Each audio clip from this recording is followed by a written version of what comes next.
रस औषधीचे मानकीकरण. सर्वप्रथम रोगनिदान करून औषधीच्या योग्य परीक्षेनंतर रुग्णाची चिकित्सा करावी. वैद्याकडून केली जाणारी रुग्णचिकित्सा ही बहुतांशी युक्तिव्यपाश्रय असते.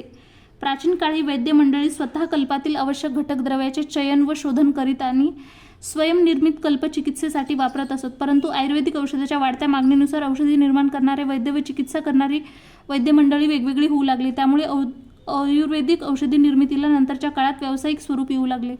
बहुत्रयीमध्ये औषधाच्या मानकीकरणासंबंधी मर्यादित वर्णन आढळते. परंतु औषधी कल्प बनवण्यासाठी वनस्पतीज व प्राणीज द्रव्यांबरोबर पारदादी खनिज द्रव्यांचा वापर होऊ लागला व त्यास सांप्रदायिक मान्यता मिळू लागली. तेव्हा मात्र औषधी निर्माण शास्त्राशी संबंधित ग्रंथांमध्ये मानकीकरण संबंधित विशेष वर्णन दिसून येऊ लागले. रसशास्त्राच्या विकासाबरोबरच मानकीकरणाचे महत्त्व वाढू लागले. चूर्ण, गुटी, वटी, अवलेह असं वरिष्ठांच्या बरोबर औषधी कल्पांस रसकल्प, कुपिपक्व रसायने, पोटली कल्प, परपटी कल्प याचाही अतिशय गुणकारी व आशुकारी म्हणून उपयोग केला जाऊ लागला. सदर केली जाणारी औषध निर्मिती ही यथोचित ज्ञान व कर्माभ्यास असणाऱ्या वैद्याकडून होणे आवश्यक होते व आहे. कारण कल्पातील घटकद्रव्ये नक्की तीच वीर्यवान आहेत. विषद्रव्याचे व खनिज द्रव्याचे योग्य शोधन केलेले आहे. यावर त्या कल्पाची औषधी मात्रा व सेवन सुरक्षा ठरते. ग्रंथोक्त औषधी कोणत्याही वैद्यांनी बनवले तरी त्यातील वापरलेल्या घटकद्रव्याचे प्रमाण सर्व वैद्याच्या सारखेच असेल याची काळजी घेणे आवश्यक होते. म्हणून जवळपास सर्व ग्रंथांनी मान परिभाषेस विशेष महत्त्व दिले. काष्ठौषधी, रसौषधीच्या मानकीकरणास हातभार लावला. नेक्स्ट आहे अनपायी परिमाणम. औषधीचा किंवा आहाराचे जे प्रमाण शरीरास अपायकारक नसते त्यास मात्रा असे म्हणतात. म्हणजे जे प्रमाण आपण घ्यायलो तर ते आपल्या बॉडीला काहीच इफेक्ट नाही करायला पाहिजे तर त्याला आपण मात्रा म्हणतो. मात्रा शीतीय अध्यायात चक्रपाणीने सांगितलेले आहे. अमात्रावत सेवन केलेला आहार ज्याप्रमाणे शरीरात दोष प्रकोपक विकारकारक ठरतो त्याप्रमाणे अयोग्य मात्रेत सेवन केलेल्या औषधीही दोष प्रकोपक व विकारजनक उपद्रवजनक ठरू शकते. त्यामुळे आताच्या काळातील मानवी शरीराच्या बल, कोष्ठ, अग्नी, प्रकृती, वय, सात्मता, नियमित आधुनिक जीवनशैलीचा अभ्यास करून त्याने सेवन करावयाच्या औषधी मात्रेचा निर्णय घेणे आवश्यक आहे. याचा विचार शारंगधरांनी केल्याचे दिसून येते. येथे वर्णन केलेले अवलेहासारखे कल्पांची मात्रा बालकाच्या प्रथम मासापासून ते 16 वर्षापर्यंत वर्धमान स्वरूपात वर्णन केलेली आहे. 16व्या वर्षापासून 70 वर्षापर्यंत ती स्थिर ठेवून क्रमशः केली आहे. थोडक्यात औषधांच्या मात्रा, रुग्णादी वयाचे व औषधाचे पाचन क्षमता विचार घेतले पाहिजे. आयुर्वेदात नंतरच्या काळात विकसित झालेले शाखा म्हणजे रसशास्त्र. रसरत्न समुच्चय हा रसशास्त्राचा आधारभूत ग्रंथ समजला जातो. रसशास्त्र हे देखील आधारभूत सिद्धांतावर आधारित आहे. रसौषधी निर्माणात शास्त्र आहे. उदाहरण दाखल रसरत्न समुच्चयाचा अभ्यास करत असे दिसून येते की या ग्रंथांमध्ये रससाधन, स्थल निर्देश, रसशाळा स्थान निर्देश, रसमंडप निर्माण, रसलिंग स्थापनादी विधी, रससाधनीय पदार्थ संग्रह, रससिद्धी उपयुक्त उपकरण, अग्निसंस्कार, अपेक्षानुरूप विविध प्रकारचे पूट, कज्जली लक्षण, रसपंक लक्षण, पिष्टी निर्माण विधी, भस्म परीक्षा, मुषा निर्माण द्रव्ये यांचे वर्णन केले आहे. अपेक्षित रसकल्प सिद्धी प्राप्त करण्यासाठी केवळ औषधीत वापरलेल्या घटकद्रव्याचे मानकीकरण आवश्यक नसून औषध बनवण्यासाठी वापरली जाणारी जागा, दिशा, उपकरणे, यंत्र, निर्माण विधी, अग्निसंस्कार, संस्कारासाठी दिला जाणारा काळ सर्व बाबीचे मानकीकरण आवश्यक आहे. आधुनिक औषधी निर्माण शास्त्र बाबतीत बाबींचा महत्त्व दिलेला दिसून येते. औषधी निर्माण अधिनियमात आज शासनाने GMP गुड मॅन्युफॅक्चरिंग प्रॅक्टिसेस अनिवार्य केले आहे. औषधी निर्माणासाठी व प्रत्यक्ष औषधी मानकीकरणासाठी सकारात्मक परिवर्तनाचे द्योतक आहे. औषधी मानकीकरणाची आवश्यकता.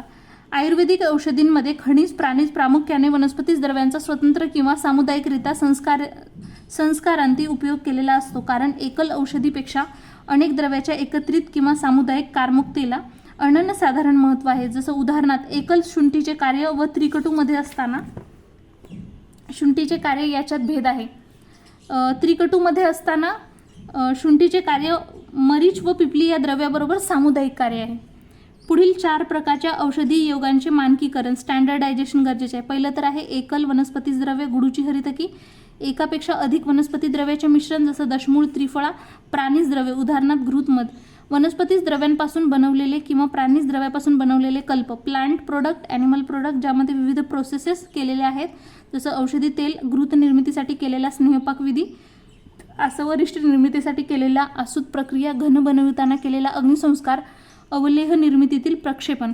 खनिज व वनस्पती द्रव्याचे मिश्रण, हर्बो मिनरल फॉर्म्युलेशन, जसं की नवयास लोह आहे, श्वासकुटार रस, सुवर्ण सूतशेखर रस, खनिज प्राणीज वनस्पती द्रव्यांचे मिश्रण, सप्तामृत लोह, रसकल्पमध्ये इनऑर्गॅनिक कंपाऊंड जसं की रससिंदूर, समीर पन्नग रस, पंचामृत परपटी, हेम गर्भपुट्टली रसायन. मानकीकरणामध्ये काय काय अडचणी आल्या? औषधी वनस्पतीचे योग्य ओळख नसणे, विशेषतः दुर्मिळ वनस्पतीच्या बाबतीत ही संदिग्धता दिसून येणे, वनस्पती औषधी वापरण्यापूर्वी योग्य ती जाती प्रजाती माहीत नसणे, वनस्पती अपेक्षित उपयोग औषधात न वापरता त्यास वनस्पतीचे दुसरे अंग वापरणे जसं मुळाऐवजी खोड, वाढत्या कच्च्या मालाच्या मागणीमुळे कोणत्याही ऋतूत औषधी संग्रह करणे, याचे योग्य पद्धतीचे संरक्षण न करणे, सवीर्यता कालावधी संपल्यानंतरही काष्ठ औषधी योगांमध्ये वापरणे, औषधी चूर्णाचे वजन वाढवण्यासाठी त्यात भेसळ करणे, कंपिलक चूर्णात विटकरीचे चूर्ण मिसळणे. नेक्स्ट आहे अपेक्षित घटक द्रव्य उपलब्ध न झाल्यास त्यात उपलब्ध प्रतिनिधी द्रव्य वापरणे, गोघृतातील वनस्पती तुपाची मधात गुळाच्या काकवीचे भेसळ असणे, जुन्या व कुबट गंध असणाऱ्या तेलांचा मूर्छना संस्कार न करता औषधात वापरणे व योग्य तो पाक न साधणे, असं वरिष्ठ निर्मितीमध्ये संधानासाठी पुरेसा वेळ न मिळणे व प्रक्रियेसाठी अपेक्षित तापमान न मिळणे, कल्पात वापरल्या जाणाऱ्या विषद्रव्याचे खनिज द्रव्याचे ग्रंथोक्त पद्धतीने अपेक्षित शोधन न करणे, पारद गंधकादी द्रव्यांचे ग्रंथोक्त शोधन न करता कज्जली बनवणे व तिचा औषधात वापर करणे, धातूंचे सामान्य विशेष ग्रंथोक्त शोधन न करता त्यापासून बनवलेल्या भस्मांच्या सिद्धी परीक्षा न तपासताच त्यांचे औषधातील प्रमाण समजून न घेता कल्पात वापर करणे, औषधांच्या वाढत्या मागणीमुळे इंधनाचा खर्च वाचवण्याच्या दृष्टीने कुपिपक्व रसायने, पोटली रसायने, तीव्र अग्निसंस्काराचा वापर करून कमीत कमी काळात बनवणे, रससिंदूर, समीर पन्नग रस, त्यामुळे घटक द्रव्यांच्या वापरापासून त्यातील होणारे भेसळ, पुरेसे न केलेले शोधन संस्कार, अर्धपाचित भस्म, वेळ व इंधन वाचवण्यासाठी केलेले अग्निसंस्कार इत्यादी अनेक अडचणी आयुर्वेदीय औषध निर्माणात आहेत. या सर्व अडचणींवर मात करण्यासाठी या शास्त्रात मानकीकरणाची गरज आहे. याच्यामध्ये लिहिले लिटररी रिव्ह्यू. नेक्स्ट आहे identification authentication of drug to check the potency of the drug, सवीर्यता, process of standardization, final product analysis, analytical study, pre clinical study for safety evaluation of drug, toxicity study, clinical trial to check the efficacy of the drug. सबसे पहिले काय दिले? Literary review देणे, ठीक आहे. Identification, authentication of drug, potency check करणे म्हणजे त्याची सवीर्यता, प्रोसेस ऑफ स्टँडर्डायझेशन, त्याला आणखी स्टँडर्ड कसं बनवायचं त्याची process, final product analysis, analytical जो स्टडी आहे तयार झाल्याच्यानंतर लास्टला जे आपण फायनल प्रोडक्ट ॲनालिसिस करतो, pre clinical study of safety evaluation of ड्रगची म्हणजे टॉक्झिसिटी वगैरे सगळं चेक करणे, clinical trial to check the efficacy of the drug. Next दिलेला आहे त्याच्यामध्ये औषधी द्रव्यातील गुणकारी तत्वांचा, ॲक्टिव्ह इन्ग्रेडियंटचा शोध घेणे. एखाद्या वनस्पतीचे याच्यामध्ये दिले natural drug research, identification of active ingredients. एखाद्या वनस्पतीचे एखादे अंग विशिष्ट कार्यासाठी अनुभूत असते, जसं उदाहरणामध्ये अर्जुन त्वक हृदय आहे, अशा वेळी अर्जुन त्वकमधील कोणते औषधी तत्व ॲक्टिव्ह इन्ग्रेडियंट हृदयावर कार्य करते व कशा प्रकारे कार्य करते संशोधनाचा विषय आहे. सर्वप्रथम औषधी तत्व शोधून काढण्याच्या काही पद्धती आहेत, त्यामध्ये सॉकलेट ॲपॅरेटस या उपकरणाचा वापर करून अर्जुन त्वक चूर्णाच्या वेगवेगळ्या द्राव्यांमध्ये सॉल्व्हंट पातन एक्स्ट्रॅक्शन केले जाते.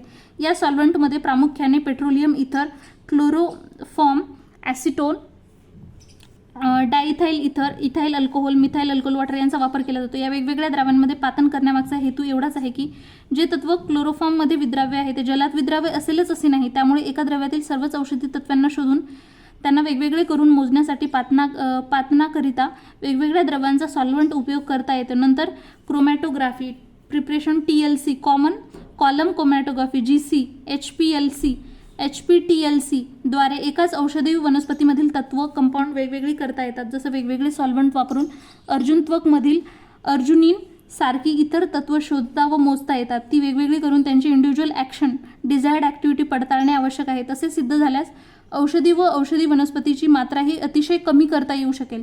वनस्पतीच प्राणिज द्रव्यांचा उपयोग करून तयार केलेले कल्प. आयुर्वेदिक औषधांमध्ये एकापेक्षा अधिक द्रव्यांचे मिश्रण असते व त्यावर संस्कार देखील असतात. मग ती द्रव्ये वनस्पतीच किंवा प्राणीज असतील. अशा अनेक द्रव्यांच्या मिश्रणाचाच शरीरावर अपेक्षित परिणाम दिसून येतो, परंतु त्याचा विशेष टोकताळा मात्र सांगता येत नाही की त्या मिश्रणात कोणकोणते औषधी तत्व एकत्रित असून त्यांचे किती प्रमाण त्या कल्पामध्ये मिश्रणात आहेत, तसेच किती तीव्रतेतील योग किती प्रमाणात घेतल्यास त्याचा शरीरावर अपेक्षित परिणाम दिसून येईल. प्रत्येक औषधी कल्पाचे हेच प्रोफाईल तयार करणे आवश्यक आहे. औषधी कार्य दिसून येण्यासाठी कल्पातील घटक द्रव्याचे प्रोफाईल स्टँडर्ड असणे आवश्यक आहे. जसं त्रिफळा चूर्णाचे एकापेक्षा अधिक वनस्पती द्रव्याचे विरेचन कार्य दिसण्यासाठी पुढील प्रमाणे प्रोफाईल स्टँडर्ड तयार असला पाहिजे. जसं इथं उदाहरणामध्ये दिलेलं आहे. जे घटक द्रव्य आहेत हरितकी, आम्लतिक, बिभितक. ठीक आहे, 3. हरितकीमध्ये औषधिक तत्व गॅलिक ॲसिड आहे, आम्लकीमध्ये व्हिटॅमिन सी आणि बिभितकमध्ये गॅलिक ॲसिड. ठीक आहे, पर्सेंटेजमध्ये ह्याच्यामध्ये दिले किती पर्सेंटेजमध्ये आहे? 3, 2, 5 असे प्रमाण त्रिफळा चूर्णात असेल तरच या मात्रेत अपेक्षित रेचनाचा परिणाम दिसून येईल हे सांगता येणे आवश्यक आहे. कल्पाच्या स्टँडर्ड प्रोफाईलचे सूत्र पुढील प्रमाणे आहे. Standard activity is equal to profile of the constituent. प्रामुख्याने वनस्पतीज व प्राणी द्रव्यांच्या मानकीकरणात विशेष अडचण म्हणजे त्या द्रव्यातील औषधी तत्वाचे प्रमुख 4 कारणांनी बदलते. मेनली सांगितले मानकीकरण जेव्हा आपण करतो तर वनस्पतीज आणि प्राणीजमध्ये 4 अडचणी आल्या. पहिला भौगोलिकदृष्ट्या जिओग्राफिकल व्हेरिएशन, ऋतूनुसार, जातीनुसार स्पेसिस व्हेरिएशन आणि प्रक्रियेनुसार म्हणजे प्रोसेसिंगनुसार. उदाहरणादाखल सांगवायचे झाले तर सह्याद्रीत मिळणाऱ्या हरड्यातील गॅलिक ॲसिड म्हणजे हिरडा जो आहे त्याच्यातील गॅलिक ॲसिडचे प्रमाण 1.5% आहे. इराणमध्ये मिळणाऱ्या 8%, चीनमध्ये मिळणाऱ्या 20% आणि वेगवेगळ्या हिरड्यातून सारख्याच मात्रेत अनुलोमाचे कार्य असे कसे काय दिसून येईल म्हणजे सगळ्यांमधून सेम कसं होईल मग, कारण त्याच्यामध्ये सगळ्यांमध्ये गॅलिक ॲसिडचं प्रमाण चेंज आहे. बघा कुठं कुठं सांगितलेलं आहे. जसं सह्याद्रीमध्ये 1.5% आहे, इराणमध्ये 8% आणि चीनमध्ये 20% सांगितलेलं आहे. खनिज द्रव्यांचा उपयोग करून तयार केलेले कल्प. एखाद्या कल्पातील किंवा द्रव्यातील भस्मातील धातूंचे प्रमाण अपेक्षित अनपेक्षित किती आहे, किती प्रमाण असल्यानंतर त्याचा औषधात वापर करण्याची परवानगी द्यावी हे ठरवणे आवश्यक आहे. थोडक्यात औषधाचा एखादा धातू किती प्रमाणात असल्यास ते हानिकारक नसेल व प्रत्यक्षात किती प्रमाणात आहे हे शोधन व त्याचे प्रोफाईल स्टँडर्ड तयार करणे गरजेचे आहे. रसशास्त्रातील संशोधनाचा विषय म्हणजे एखाद्या कल्पातील डिझायर्ड स्पेसिस मोजता येतात का हे पाहणे. जसं की desired स्पेसिसमध्ये HGS, CaO, CaCO3, Fe2O3, PbO हे मोजता येऊ शकतात का ते पाहणे. एवढेच नाही तर लोहभस्म म्हणजे नक्की काय. आता ह्याच्यामध्ये जसं दिलेलं आहे आणि Fe2O3, FeO, Fe3O4 तर ह्याच्यामध्ये म्हणजे अलग अलग जे एक ह्याच्यामध्ये प्रेझेंट आहेत किती प्रमाणामध्ये ह्याच्यामध्ये ॲक्टिव्ह प्रिन्सिपल आहे, किती पर्सेंटेजमध्ये. आता समजा ऑक्सिजन आहे ते किती पर्सेंट आहे, आयर्न किती पर्सेंट आहे तर हे सांगितलेलं आहे. XRDचा अर्थ किती प्रमाणात गुणकारी किती प्रमाणात हानिकारक त्याला आपण म्हणतो. ठीक आहे, तर XRDमध्ये काय दिलेलं आहे, सारख्या प्रमाणांचे आज हे सांगता येऊ शकते मात्र ते कंपाऊंड कोणत्याही औषधात किती प्रमाणात गुणकारी आहे आणि किती प्रमाणात हानिकारक. XRDचा मिनिंग काय, किती प्रमाणामध्ये त्याचे गुणकारी आहे किती प्रमाणात हानिकारक हे सांगणे आवश्यक आहे. रसौषधीचे उद्भवस्थान हे निसर्ग असून खनिज स्वरूपात खनिज सापडतात त्यावर वेगवेगळ्या प्रकारच्या शोधनादी